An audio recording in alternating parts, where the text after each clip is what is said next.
Human thought is notoriously messy. When novices try mapping a complex problem, their ideas often scatter, lacking a coherent structure to tie them together. This is where DSRP, distinctions, systems, relationships, and perspectives, proves its worth. It operates as a highly effective four-prompt cognitive heuristic, widely used in K-12 classrooms and introductory corporate training. It provides users with a structured vocabulary. By simply asking, "What are we distinguishing?"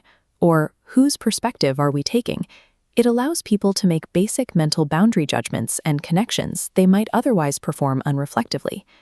If DSRP were marketed solely as a classroom teaching tool, it would be an unassailable success.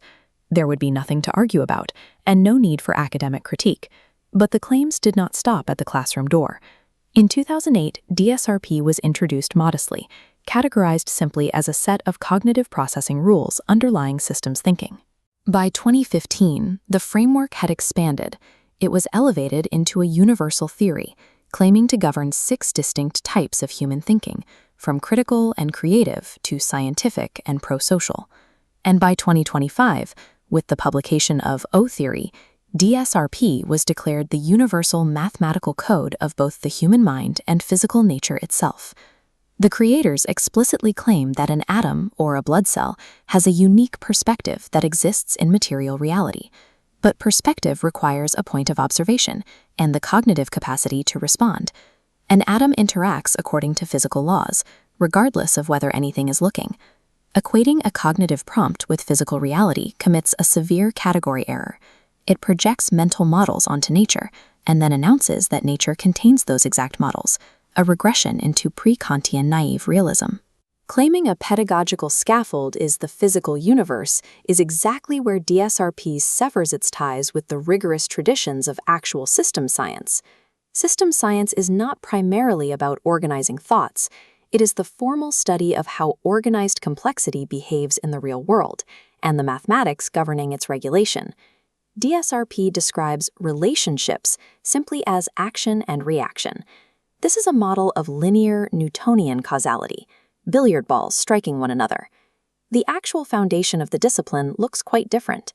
First-order cybernetics, pioneered by Norbert Wiener, established a highly formal mathematical approach to complex behavior. True system science relies on circular causality.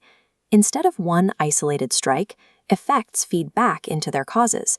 An output alters a valve, which in turn changes the input, creating systems that self-regulate, oscillate, or spiral out of control.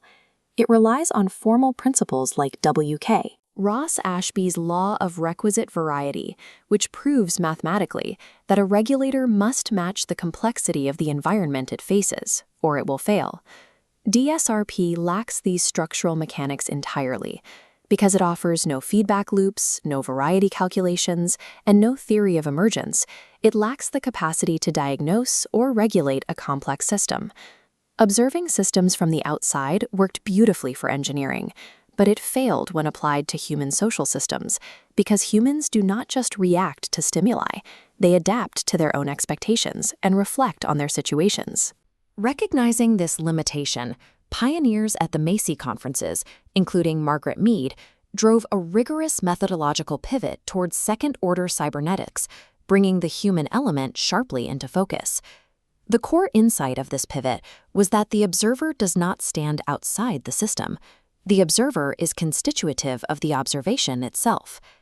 Thinkers like Heinz von Forster and Humberto Maturana established that there is no boundary and no distinction without a specific observer drawing it for a specific purpose.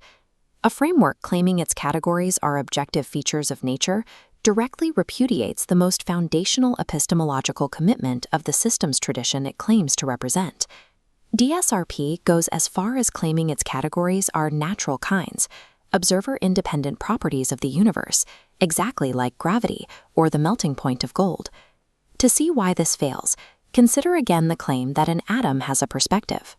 Perspective demands a point of observation and the biological capacity to process information. Attributing this to an atom applies subjective experience to entities lacking the physical substrate for it. We can test the claim that distinctions exist in nature by looking at a chair.